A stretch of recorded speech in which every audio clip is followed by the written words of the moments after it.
चाहे मंशूर में आपने करारदाद रखी थी और आज वो मंजूर भी हुई, कुछ के हवाले से क्या कहना चाहिए? अगर आपको याद हो, हमने ये कहा था कि असेंबली का पहला बिजनेस जो होगा वो रेजोल्यूशन होगा। हमने ये कैंपेनिंग के दौरान भी कहा, अपने मैनिफेस्टो में भी कहा, हमारी तकरीरों को भी आप चेक कर सकते हैं। असेंबली परसों शुरू हुई, जैसे कि आप जानते हैं, पहला दिन स्पीकर का इलेक्शन है तो रूटीन बिजनेस नहीं होता। दूसरा दिन ओबिचुअरी का था तो रूटीन बिजनेस नहीं होता। आप सब जानने वाले हैं, आपने असेंबली शायद कवर भी की है, लेजिस्लेशन कवर भी किया है इससे पहले। तो पहले 2 दिन रूटीन बिजनेस नहीं होता है।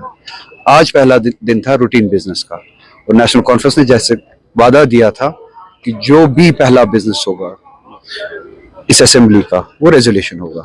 और मैं शुक्रगुजार हूँ इस गवर्नमेंट का, उमर साहब का, सभी साथियों का, अपनी तंजीम का, जिन्होंने जो वादा किया था उस वादे को आज पूरा किया।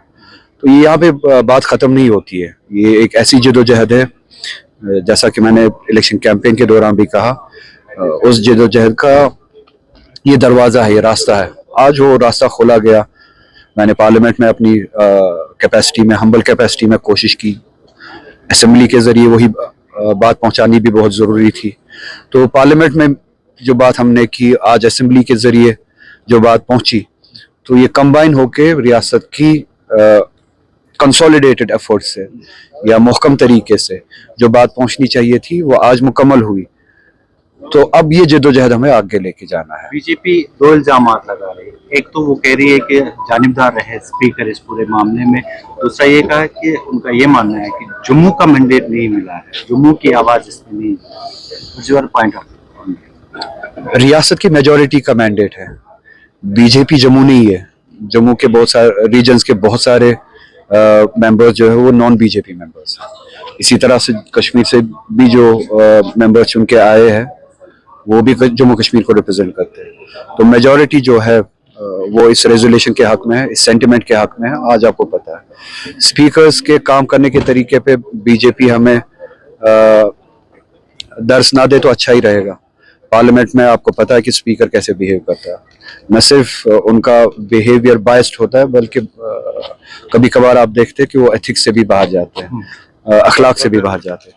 तो बीजेपी से ये बातें हम सुनना नहीं चाहेंगे। बरोड़ा साहब, यूटी में हम हैं और यूटी में लेफ्टिनेंट गवर्नर साहब के पास ही पहले फाइल जायज थी। असेंबली ने अपना काम किया। What you are expecting from LG office? देखिए, ये मुझसे ये सवाल ना पूछे आप। एलजी's ऑफिस मेरे लिए कोई डेमोक्रेसी में कोई मानी ही नहीं रखता। तो एलजी ऑफिस इस बिजनेस पे क्या करेगा क्या नहीं करेगा उस पर मैं कमेंट करना ही नहीं चाहूँगा, because I don't recognise the office of LG. Undemocratic है, हम पे थोपा गया है। मेरी जिम्मेदारी और हम सब की जिम्मेदारी ये थी कि हम इस असेंबली के जरिए क्या एक्सप्रेशन देंगे, किस सेंटिमेंट को जाहिर करेंगे। और मैं शुक्रगुजार हूँ अपनी तंजीम का, अपने लोगों का, अपने साथियों का, अलायंस पार्टनर्स का भी किसी हद तक, कि वो जो हमने वादा किया था, जो लड़ाई लड़ने की हमने शुरुआत करनी है,